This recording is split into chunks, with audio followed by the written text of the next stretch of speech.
At this time, I want to do our Bible and belief question for tonight. And so try to do this on Sunday evenings where we can. Here's the question for this evening. Some people say there is a gap between Genesis 1:1 and Genesis 1:2. I can't see one. How do they get that? And is it a way of compromising with evolution and millions of years? So Genesis 1:1 says, "In the beginning God created the heavens and the earth." Verse 2 says, "The earth was without form and void, and darkness was over the face of the deep, and the Spirit of God was hovering over the face of the waters." And then verse 3 says, "And God said, 'Let there be light,' and there was light." All right, so there's Genesis chapter 1 and chapter 2 are recounting the history of creation, how that happened.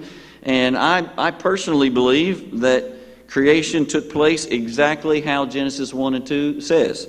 I don't think you have to wrangle around with time periods and that kind of a thing. I'm a 6-day literal guy and 7th-day rest guy. So I believe it happened just like that. Now, what maybe they're referring to in this question is that there are some people who believe in day. It's called the day-age theory. That is to say that they believe a day could have been 1,000 years or more. So the days weren't literal days; they were ages or time periods. But I don't find any compelling evidence, scientific or otherwise, that makes a stronger claim than the Genesis account.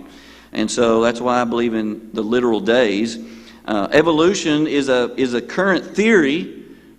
By the way, always remember that it's a theory. And if anybody's honest with you, they will say evolution is a theory. It's not law, it's not fact, it's not proven, it's just a theory.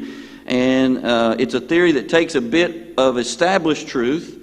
For example, a lot of times I actually used AI this week when I asked it this question to see what it would say. And I disagreed with the AI, and I told it so, and said, "You're conflating adaptation with evolution." All right? So adaptation is real. We believe in adaptation. That's a scientifically proven reality. But that doesn't necessitate the outcome of evolution. All right?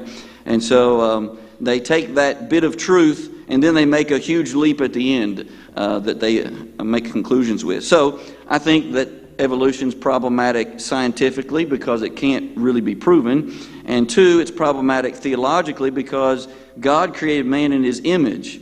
And this is the uniqueness of humanity, that we were created in the image of God. We have a soul. We're not just an animal that started to walk upright.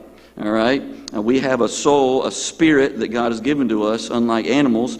And then it's problematic socially because I think it breeds racism and other kinds of things. Because if we're evolving, then what's the master race look like? You see what I'm saying? And so, and what ethnicity is that master or the dominant or the more evolved ethnicity, those kinds of things, and then how do we determine that? So I reject all those things because I don't care what color you were made in the image of God.